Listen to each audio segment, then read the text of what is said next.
It's great to have you back. I guess a big discussion this morning is to what degree traders hedged enough in front of this, and how much did they not hedge enough?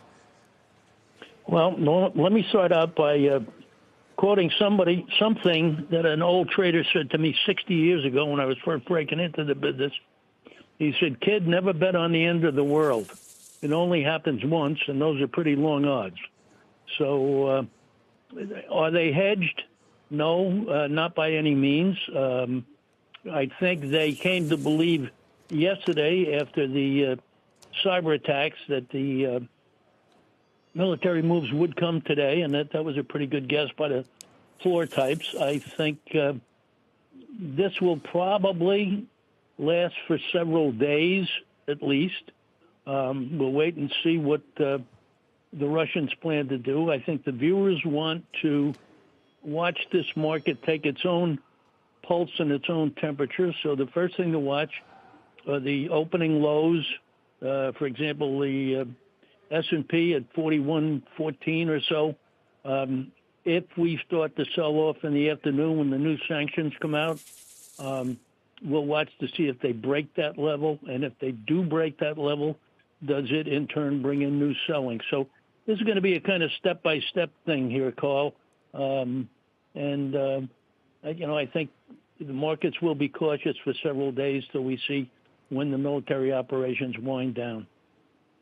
Yesterday's open, we were tossing around the phrase a soft sanctions rally, meaning the market was encouraged by sanctions that were not as biting as maybe the market expected. At this point, do the bulls want fiercer sanctions or not?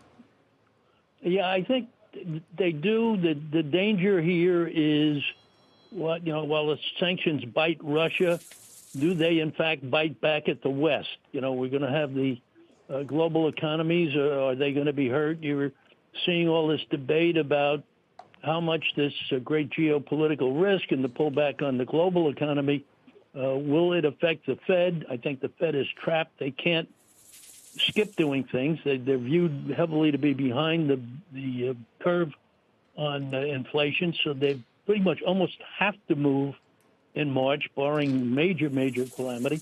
I think there will be no half-point move, but I think they probably have to do that quarter of a point or risk losing credibility. So, yes, we're going to look for further sanctions. We want to make sure they don't hurt the global economy as a whole, and call the most dangerous part of this is if those sanctions either, strangely, don't look like they work or do appear to be so onerous that it upsets the Russians. Will we go to cyber war? That is the most dangerous risk in this whole thing. There's never been a cyber war, and nobody knows how that works. The denial of services could run everything from the electric grid to the water supply, and no one knows what the economic swing of that would be. So that's the great danger here. Yeah, cyber and space, just given how much of our infrastructure on a daily basis is powered by both of those things and how intertwined they are, Art. I mean, you are deeply knowledgeable about history. So, of course, I'm going to ask you a historical question here. And we just heard the comparisons from Shep Smith to 1979 when Russia invaded Afghanistan. Is there a playbook going back to that time frame that we could look to or investors could look to in terms of market response, or is there another time period that this reminds you of?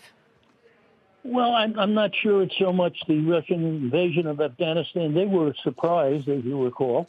They got in there, and we started supplying the rebels, and it became what was known as Charlie Wilson's War, and it cost Russia a great deal of manpower and credibility. It was, in many ways, their version of Vietnam, and it was a problem. I think, Morgan, that it is hard to find exact comparisons here, only because of that risk of cyber war.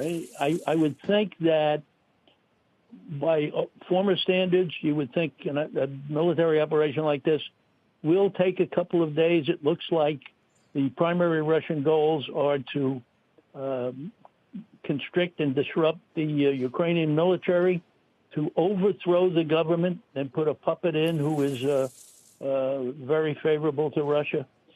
On the face of it, then, this thing could be resolved within a matter of 2 weeks.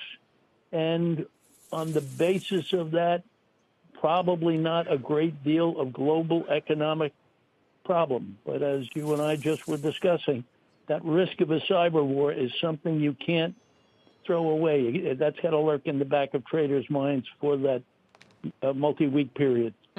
I mean, of course, there's inflation, which was so prevalent back in that time period. And obviously, it's such a big dictating force for the market and for the economy right now. Is that the key risk here from an investor standpoint, what this does to inflation when we're already running at 4-decade highs? Well, it certainly will be disruptive of inflation because now we're going to have commodity risk added into the risk that we already had. Remember, this was supposed to be simply a transitory problem that was a pipeline disaster. Now we've compounded that with war shortages and things of the like. So it's going to be a very difficult time. The inflation is what's going to put the Fed in a hard place. You look and you say, if these sanctions are onerous, can it change the world economy? What will happen in Europe? What is the spillover here? And yet, what you can't know is the Fed can't just walk away from it. And in other times, in other ways, you'd always say there was maybe not the Fed but the Fed is there to protect us. They can't do that fully now. Their hands are tied too. Definitely a rock and a hard place, Art, that's for sure, as we watch some of these levels having gotten below 42.22, a level you had pointed out earlier as the lows for January. Thanks, Art Cashin. Well, keeping with Russia-Ukraine, defense stocks are on the move again this morning, although it's more of a mixed picture right now.